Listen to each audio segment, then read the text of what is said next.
Hi, I'm Stephanie Weaver here in the Blue and Yellow Kitchen where cooking meets culture in San Diego, California. I'm here with Microwave Boy on the camera, and Daisy May the Golden Retriever may make an appearance. We don't have a guest on the iPad today, so she may be not as excited, and I'm not cooking any meat. What I am doing is going to make some coleslaw from this amazing book, Son of a Southern Chef by Lazarus Lynch. So we don't have a guest today, but I want to tell you a little bit about Lazarus Lynch. He's a two-time Chopped winner. He hosted Comfort Nation on Food Network Digital and Chopped You on Snapchat. He is a style icon, and this is a reimagined soul food book blending 2020 sensibility with his father's Southern roots and his mom's Guyanese heritage. And so you can see just from this initial photo, he is just an incredible style icon, and I picked out another one to show you. And this is the egg and cheese scramble on a biscuit. So the whole book has this really fun fashion and food sensibility that I very much enjoyed. And so I wanted to highlight it today. And so some of the ways that he's reimagining soul food might be, for example, dulce de leche banana pudding, or brown butter candy yam mash with goat cheese brulee.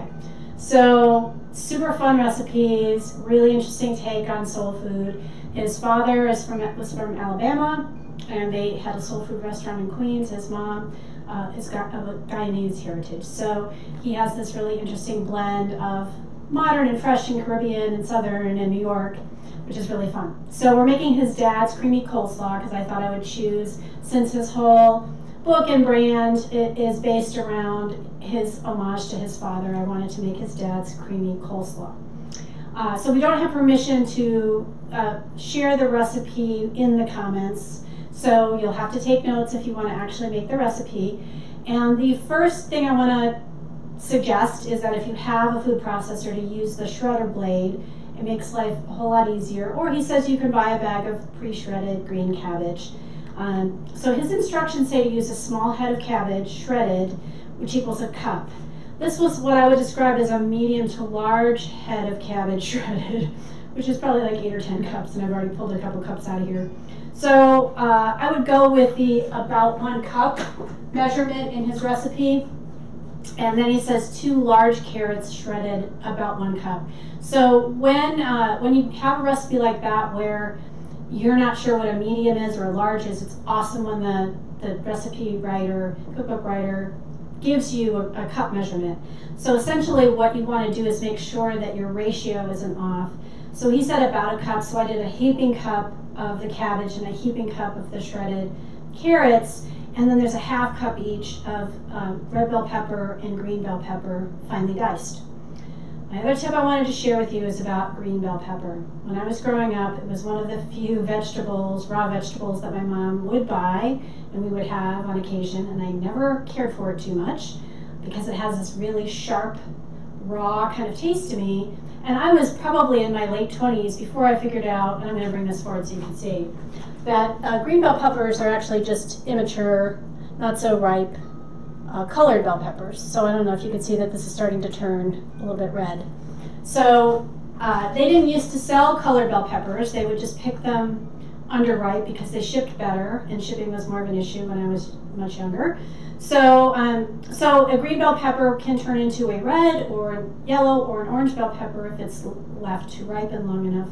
So when I have a recipe that calls for a green bell pepper, my tip is to find one that's starting to turn color, because it will have less of that sharp flavor, but it will still give you the notes that the chef or the cookbook writer was intending in terms of the green. Does that make sense, Microwave Boy?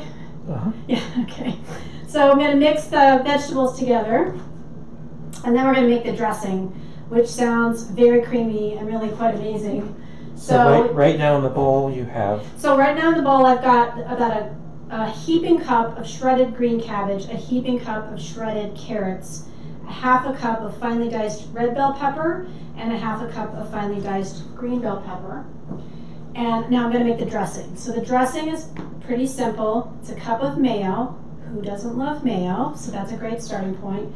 And then 2 tablespoons of Dijon mustard and 2 tablespoons of pickle juice, which I'm going to pull out of my homemade pickle jar in a second, and then 2 teaspoons, small teaspoons of pickle relish. So we're going to start putting that together, and you want to mix the dressing first before you pour it over the vegetables. And Laz does say that this tastes best if you let it sit for a while, a couple hours in the fridge. You know, mayo-based food you always want to keep refrigerated, so that's a food safety tip. And then what else goes in there? 2 teaspoons of sugar, and a 1/2 teaspoon of salt, and then a 1/2 teaspoon of freshly ground black pepper, which I forgot to grab, but here it is. And I'm just going to wing that. It's about 20 grinds, I think, is a 1/2 teaspoon, but I'll probably just taste it and see how it goes. All right, and then I'm going to mix this with a spatula, because you could use a whisk, but I'm going to be spatulaing it into here. That's not a kipping term, I just obviously made that up. And but so if I use a spatula, then I don't have to get a whisk and a spatula dirty. And I hate getting stuff dirty that I don't need to clean. So really nice creamy dressing. I'm actually going to go ahead and just give it a little quick taste to see if it needs more pepper before I throw it in. I love stuff with pickle juice in it, so this recipe really spoke to me. I think it does need a little bit more pepper though. There's just something about that briny quality, and these are homemade garlic pickles, fermented garlic pickles, so that should add some really nice tang. How long does it take to make pickles like that? So pickles like this, so fermented pickles, it's about 4 or 5 days. So that's the same process as making sauerkraut, where you put them in a brine and they're under the liquid, and they go through a fermentation process, which is not the same as a vinegar-based refrigerator pickle. He did not specify, so you could use, you know, store-bought garlic pickles, store-bought dill pickles, or store-bought sweet pickles. If you do sweet pickles, you might want to adjust the amount of sugar, because it might end up making it a little too sweet unless you really like your coleslaw sweet. I'm pretty excited to see how this comes out, because I have occasionally made coleslaw, but I've never really it would just be like mayo and shredded cabbage. Not a nice high quality combo like this. So Laz, thank you for inspiring me to try your dad's creamy coleslaw. And of course now not letting it sit for several hours because we're filming right now. But I'm going to bring some over, show you close up. I'm just going to load it into the bowl. This is way more than I would actually eat, but I want to be able to see it. All right.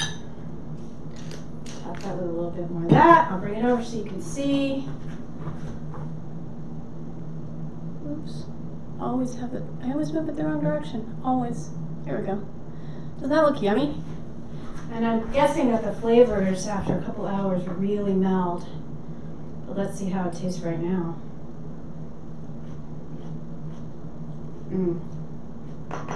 Anybody would be really happy with this recipe if you brought it to a distance backyard barbecue, since we're all still being distanced these days.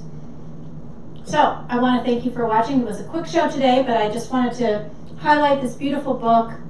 I was really impressed with how fun his style is, and just the whole personality of the book just really kind of shines through. They just used him and all these different. Sometimes he's very tiny in the pictures, and it's just really a fun look at a different kind of soul food. So check out sonofasouthernchef.com. You can also find him on Instagram. I think it's his biggest platform, Son of a Southern Chef. You can follow me, SWeaverMPH. Please share this video if you think you know someone who would enjoy finding out about this book or the coleslaw. And I'll drop the link to buy the book in the comments. It's great to support Black artists, this especially now, but it's just in general. So you can go ahead and order this book for yourself or for a friend. Thank you so much for watching. I'm Stephanie Weaver here in the Blue and Yellow Kitchen. Bye.